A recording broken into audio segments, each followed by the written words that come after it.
Mais paraît-il vraiment plus fort que la Real Sociedad? Un chroniqueur, je dis bien, n'est pas d'accord avec lui-même. C'est l'auto-duel. Jingle, s'il vous plaît. C'est moi. Et oui, il y a quelques mois de cela, Joan Micou réinventait la télévision et revisitait les concepts de l'équipe du soir. Ce soir, le Pierre Tchernia, l'homme de la télé, c'est Guillaume Dufy. Paris est-il vraiment plus fort que la Real Sociedad? Si Guillaume dit oui, Dufy dit non. On va donner la parole tout d'abord à Guillaume qui dit oui. On vous écoute, Guillaume. J'ai combien de temps là? 30, à peu près, ouais. Évidemment que le Paris Saint-Germain est beaucoup plus fort que nos amis basques, parce que le Paris Saint-Germain a l'habitude de ce huitième de finale, de ce quart de finale. C'est une grosse équipe considérée comme l'une des meilleures équipes européennes. C'est une équipe riche avec un effectif hallucinant.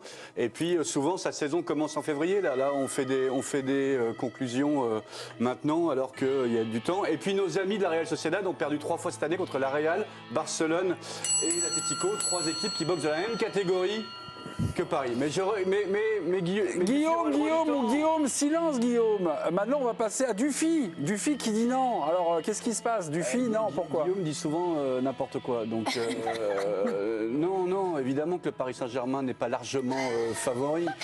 Évidemment que non, parce que le Paris Saint-Germain a été hyper décevant depuis le début de la saison. Collectivement, c'est vraiment le néant. On parle de l'effet Enrique, on se demande où il est. Et puis la Real Sociedad, ce n'est pas n'importe qui. C'est une équipe qui a des valeurs, qui a un effectif, qui a un collectif, qui a une idée bien précise de ce qu'elle doit faire depuis le début de la saison. Elle a fait un parcours incroyable lors de la première phase. Et je pense que la Real Sociedad peut jouer les troubles faites en huitième de finale. Réalisation, Baptiste Lemoine.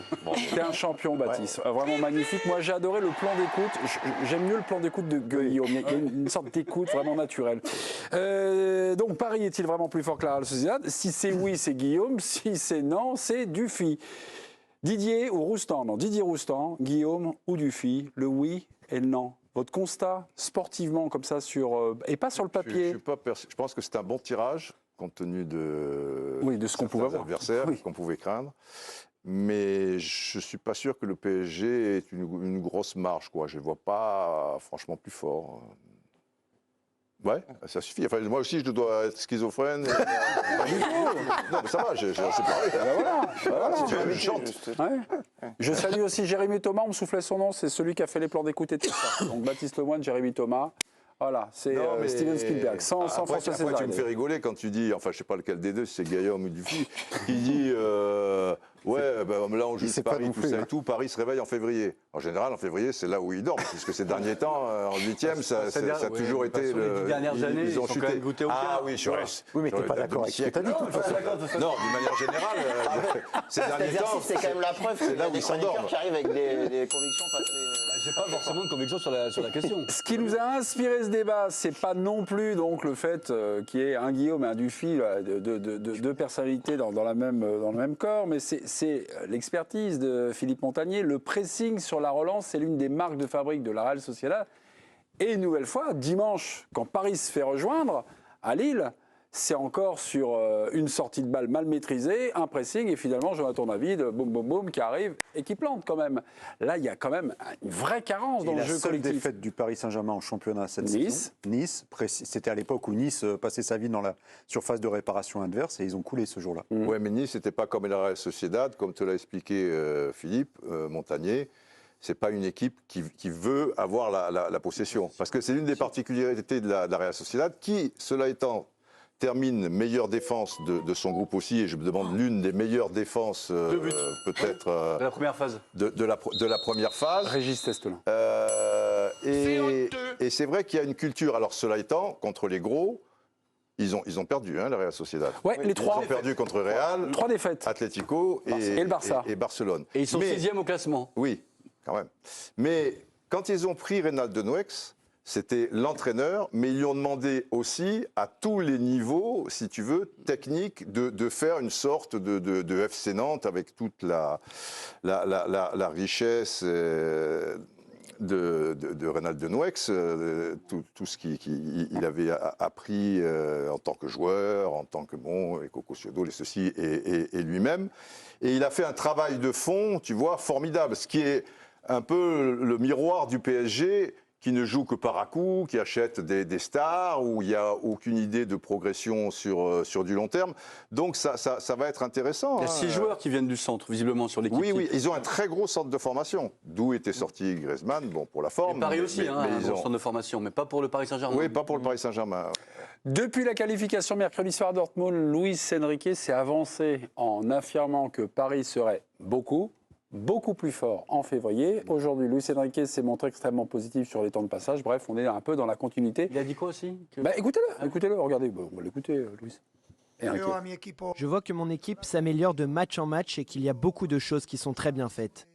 On continue à progresser, je suis convaincu de cela et je suis plus que satisfait de ce début de saison et des résultats. Moi, je ne suis pas tout à fait d'accord, mais je ne veux pas paraître pour un anti-parisien ou un anti-Luis Enrique, mais je ne vois pas dans le jeu une sorte de dynamique. Je vois toujours des difficultés. Il y a quelque chose qu'ils ont, je trouve. J'ai vu quand ils ont broyé Monaco et comme ils les ont privés de ballon en première mi-temps, si tu veux. Contre Dortmund, il faut bien reconnaître que Dortmund a des occasions, parce qu'ils ont cette faille défensive. Mais Paris se crée beaucoup d'occasions, quand même. C'est rare à ce niveau-là. Je trouve que physiquement, il n'y a jamais de blessés à Paris, ou presque. Non, mais c'est une force. Quand tu dis Newcastle, il en manque 10. Je veux dire, Dortmund, il en manque 6. Voilà, partout, tu vois, dans le football, ils tombent tous comme des allumettes parce que les compétitions, parce que le football est plus dur, etc. et tout. À Paris, c'est quand même costaud. Il y a eu ce pauvre Zaïre Emery, peu cher. Oui, mais c'est un coup. Et encore, c'est un coup. C'est un coup. Mais il y a quasiment un peu Asensio, mais il y a très peu de blessés par rapport à la moyenne.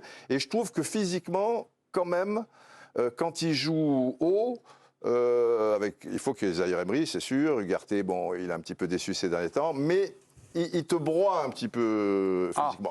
Même, non, alors qu'à Newcastle, ils ont explosé dans ce domaine-là. À Milan, ils n'ont pas été fameux. Après, le problème, c'est que toujours pareil, c'est l'opposition, quoi. S'ils jouaient en Angleterre, le PSG, ou en Espagne, ou en Italie, tu aurais une idée un peu plus précise, quoi. Moi, là, en France, il y a Didier qui va nous dire quelque chose. Beaucoup d'occasions. Voilà. Beaucoup d'occasions et un sentiment. Ce que dit Enrique, c'est pour.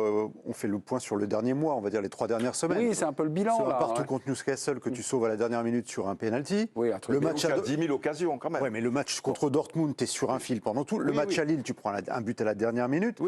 Et puis, si tu prends ligne par ligne.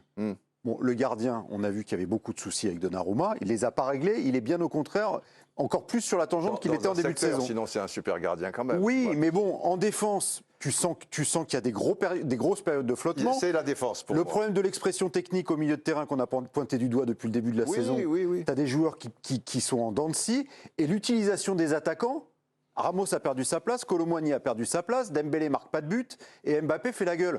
Donc, non, mais ça daté du début de saison. Je trouve que ça a un peu globalement progressé peut-être. Non, mais je souscris bien volontiers à l'idée de Luis Enrique, mais je trouve que c'est pas l'air du temps. Sur les occasions. Toi, tu dis qu'il regresse presque. Non, je dis que. Je te pose la question. Je dis que c'est pas flagrant. Quand il dit mon équipe progresse. Moi, je dis qu'il n'y a aucune dynamique qui s'installe. Oui, les occasions, d'accord, mais j'ai l'impression que le Paris Saint-Germain s'est toujours, de tout temps, créé beaucoup d'occasions. Mais je trouve qu'à la perte du ballon, on a vu zéro progrès. Dès que cette équipe n'a pas le ballon, elle est en galère totale. Pardon, là, il y a les images de Dortmund qui me reviennent. Non, mais c'est terrible quand même. Après, tu as des joueurs qui progressent. Barcola est en train de sortir du bois. Je sais pas, Zaïre Emery, bon, évidemment, forcément, mais tu as quand même des. Vitinha a fait des progrès quand même depuis le début de la saison. Non, mais moi, je vois ce qu'il veut dire. Ça va mieux aussi. Oui, Dembélé, ça va, mais il y a des joueurs qui progressent. Après, collectivement, je. Mais je comprends ce qu'il veut dire collectivement, moi. Parce qu'à Lille, en fait, avant l'entrée des offensifs lillois, bon, en fait, la manière dont il veut jouer Luis Enrique, dans un contrôle en fait assez absolu, il aimerait jouer comme le City de Guardiola. À Lille, on a vu un 3-2-5 et en termes de structure, si tout le monde fait exactement ce que lui demande, etc., et on le voit par séquence dans le match, ça fonctionne. Et le PSG arrive, dans quasiment tous ses matchs, par 3, 4, 5 passes, il y a un circuit du ballon, ils arrivent à donner le ballon aux ailiers, les ailiers peuvent dribbler en 1 contre 1. Voilà, je trouve que c'est un problème de profil des attaquants après pour jouer dans ce dispositif. Kolo Muani, Mbappé, Dembélé, c'est pas des attaquants pour jouer comme Manchester City ou comme le voudrait Luis Enrique. Mais collectivement, chacun de match en match apprend de mieux en mieux son rôle. Mais effectivement, c'est tellement au millimètre. Avec le ballon. Avec le ballon. Ah, Ouais, mais Le foot, ce n'est pas que. ce que fait Hakimi cette saison, ce que fait Warren Zaïre-Emery. Voilà, après, la défense, effectivement, il y a du flottement, mais il faut que toute l'équipe travaille pour que la défense puisse défendre en avançant. Le bar de l'équipe du soir est ouvert et à chaque fois, là, depuis 2 semaines à peu près, moi, là, ma bouteille préférée de Luis Enrique, là, mon petit truc préféré, c'est après le Havre, il nous dit ceci, moi, j'aime pas jouer le contre. Voilà, fumer le contre, c'est une facilité. Il va avoir le droit, on écoute ça, Luis toute l'année, Enrique, on y va. On est une des rares équipes au monde capables de jouer aussi bien en transition qu'en jeu placé. Je pourrais jouer en contre tout le temps. Ça serait plus facile. Je mets 6 ou 7 joueurs derrière et les joueurs de devant courent. J'ai pas signé à Paris pour ça, moi. Moi, ce que j'aime dans le foot, c'est jouer, c'est faire du spectacle. Les supporters aussi veulent voir leur équipe jouer l'attaque, se créer des occasions, marquer. Mais jouer le contre, c'est très facile. Je ne fume pas, mais jouer le contre, c'est jouer en fumant un cigari, hop, tranquille, 7 joueurs derrière le ballon, et le reste qui court devant, pim, pam, pim. Moi, ça ne me plaît pas, j'ai pas signé pour ça. On peut le faire, mais ça ne me plaît pas.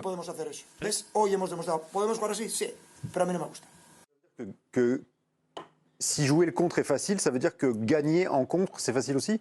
Oui. Bah, je sais pas, mais en tout cas, jouer le contre pour l'instant, juste, Bon, on va rester contre, vieux. il trouve ça facile. Mais est-ce qu'il serait capable de gagner tous les matchs en jouant en contre-attaque? C'est ça qu'il veut dire? Je sais pas.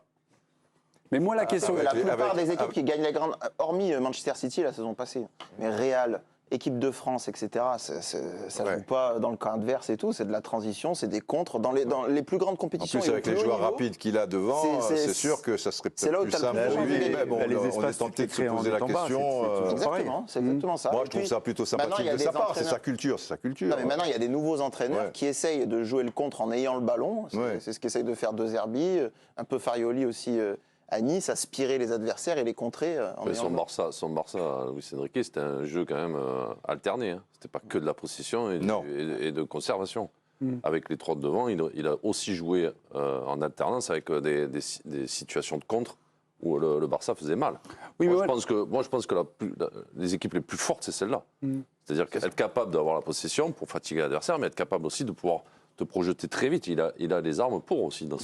Alors, il a peut-être les armes pour, mais moi, ce que je relève là, est-ce qu'il y a, entre ce qu'il aime, la manière dont il veut que son équipe interprète le football, et le matos qu'il a, bah, il n'a pas le matos pour son projet. Là. Non, je veux dire que dans la conservation, il n'a pas l'équipe.